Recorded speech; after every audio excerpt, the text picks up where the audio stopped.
What if everything you thought you knew about the world was shaped by a single paradigm?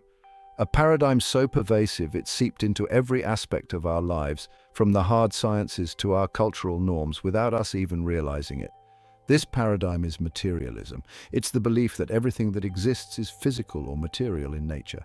It has dominated the sciences for centuries, shaping the way scientists view reality. But it has also influenced the way we, as a society, perceive the world and our place within it. Yet, despite its profound influence, materialism is rarely taught in schools. Instead, it operates quietly in the background, shaping our ideas of what is plausible or acceptable. Materialism is like a silent puppeteer, shaping our thoughts and behaviors. But paradigms are not immutable. They are subject to change, to revolution. Thomas Kuhn, in his seminal work, The Structure of Scientific Revolutions, proposed that science undergoes periodic revolutions, where one paradigm is overthrown and replaced by another. These revolutions cause a complete shift in the way we interpret reality. One day, materialism too will be replaced by a paradigm acknowledging consciousness.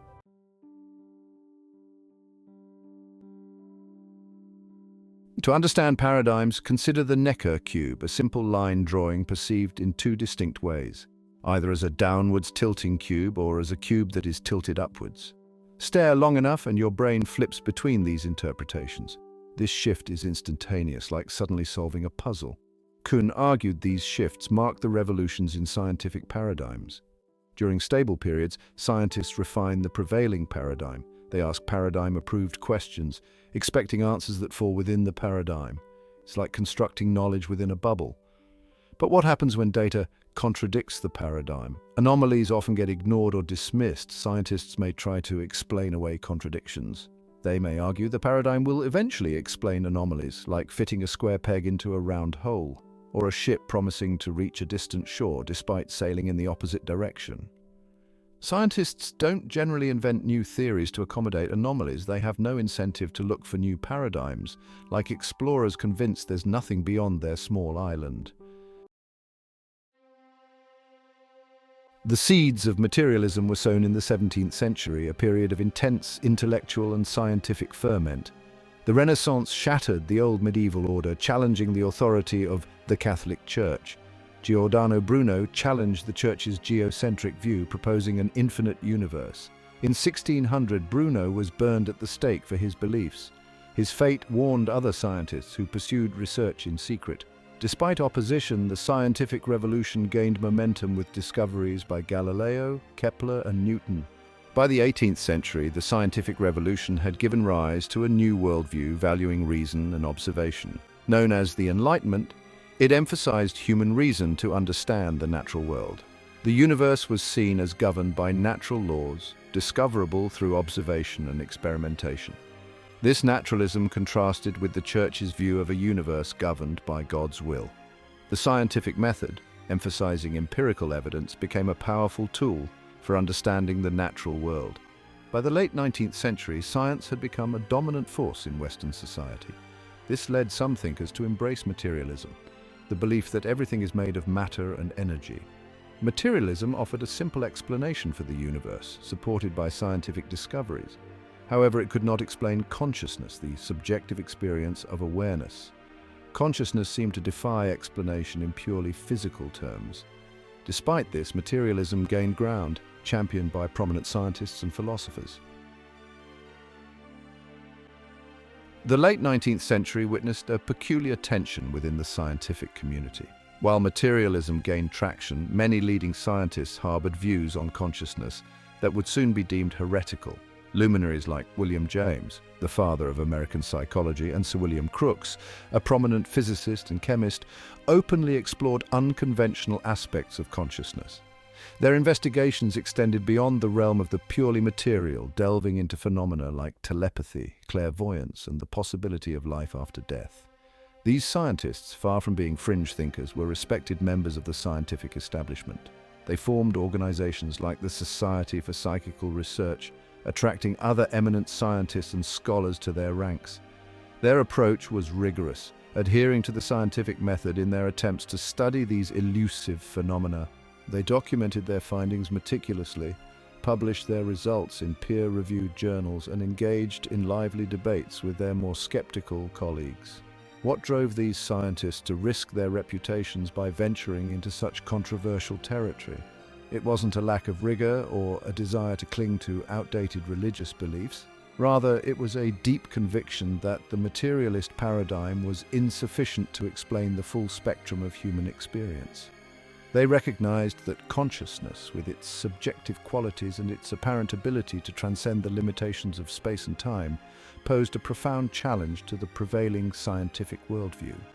Their investigations, however, were met with increasing resistance from the growing ranks of scientific materialists. To these materialists, the very idea of consciousness existing independently of the brain was anathema. It smacked of dualism, the belief in a separate mind or soul, a concept they had worked hard to banish from the scientific lexicon. To accept the reality of telepathy or clairvoyance would be to admit a crack in the edifice of materialism, a crack that might threaten to bring the whole structure crumbling down. The clash between the materialist worldview and the undeniable reality of consciousness came to a head in the late 19th and early 20th centuries. They proposed that consciousness was an epiphenomenon of matter.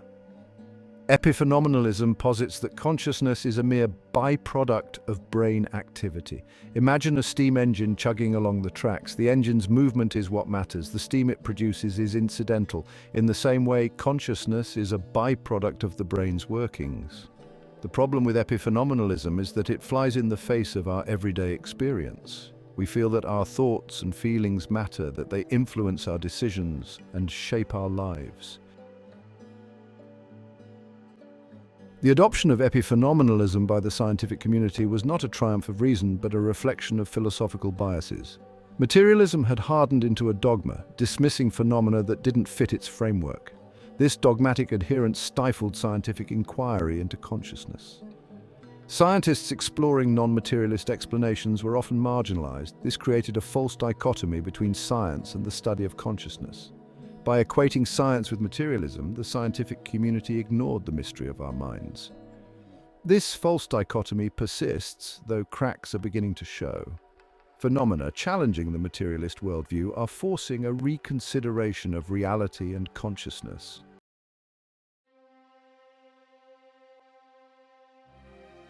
As the 20th century dawned, a revolution in physics challenged classical physics. The quantum revolution altered our understanding of the universe at its most fundamental level. Perplexing experimental results defied classical physics. The world was not a deterministic mechanism, but a tapestry of possibilities. Max Planck introduced the concept of quantized energy in 1900. Planck's idea marked the birth of quantum theory. This discovery opened new questions about matter and light. These questions led to intense theoretical and experimental activity, changing physics forever.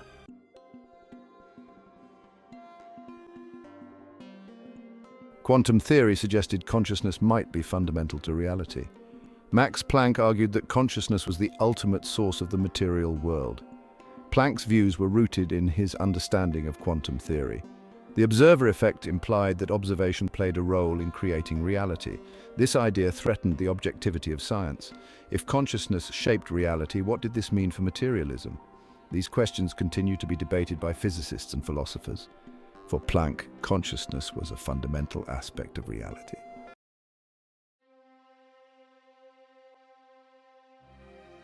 The idea of consciousness as fundamental was anathema to scientific materialists. Materialists saw it as a regression to superstition. The clash between consciousness-based and materialist views was profound. It touched upon the meaning of human existence. Materialists defended their paradigm fiercely. Consciousness as fundamental was dismissed as unscientific. Scientists entertaining such notions were marginalized. Their work was ignored and their reputations tarnished. To understand resistance to a consciousness-based universe, we must understand scientific paradigms. Kuhn argued that science progresses through revolutionary paradigm shifts. A paradigm is a shared set of assumptions guiding scientific research. Paradigms provide a common language and criteria for evaluating claims. Imagine a group of puzzle solvers guided by the picture on the box. Without the picture, they would struggle to make progress. paradigms channel scientific efforts towards a common goal. During normal science, scientists work within the prevailing paradigm. They refine the paradigm and resolve puzzles within its framework, but this process can lead to intellectual myopia, and clinging to outdated paradigms can stifle scientific progress. This is what led Max Planck to quip that science progresses one funeral at a time. He was only half joking. If the point of science is to seek a true understanding of reality and not just uphold a given paradigm, then scientists should be alert to counterfactual evidence and be ready to test alternative paradigms that better fit the evidence. But the culture of science is very conservative, and scientists, being human, are as reluctant as anyone else to part with cherished beliefs, especially if they've spent a career publishing work built on those beliefs.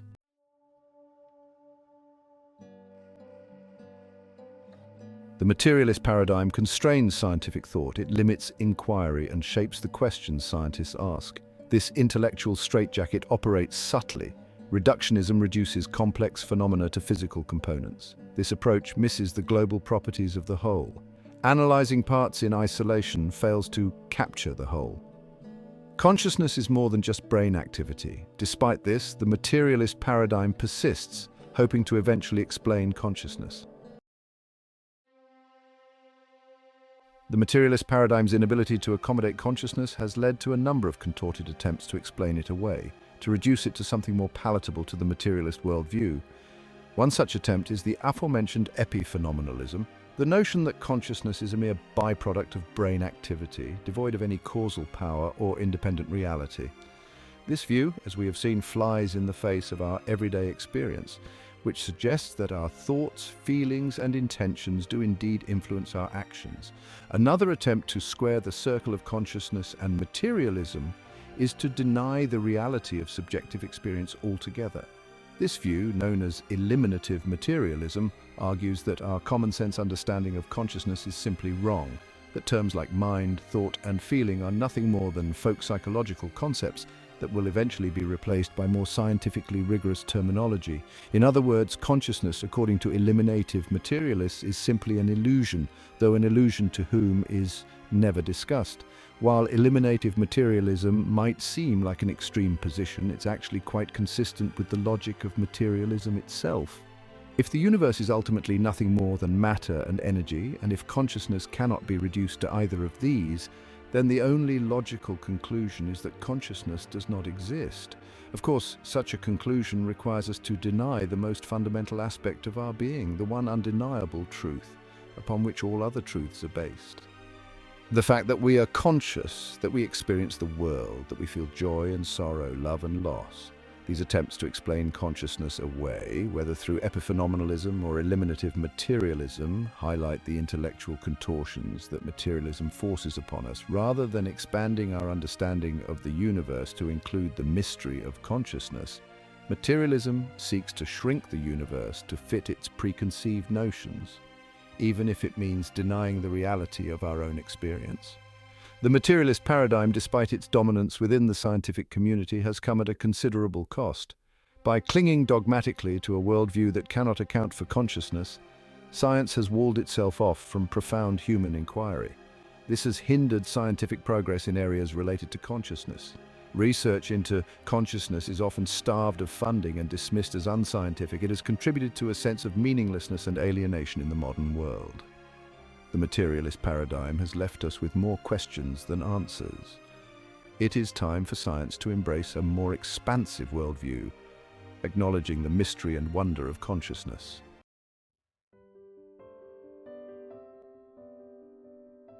Cracks are beginning to appear in the materialist paradigm's once imposing facade. The winds of change are blowing through science, embracing the mystery of consciousness. This shift is a gradual awakening, recognizing the old paradigm's inadequacy in explaining the universe's complexity. Evidence challenging the materialist worldview is mounting, reducing confidence in it. From quantum mechanics to consciousness research, anomalies cast doubt on materialism's monopoly on truth. The universe nudges us towards a more inclusive understanding of reality. Questions about life and consciousness can't be answered by materialism alone. Some scientists are beginning to look beyond the materialist horizon, realizing that the scientific method is limited in studying the subjective realm of consciousness. Exploring alternative ways of knowing opens new avenues for understanding reality.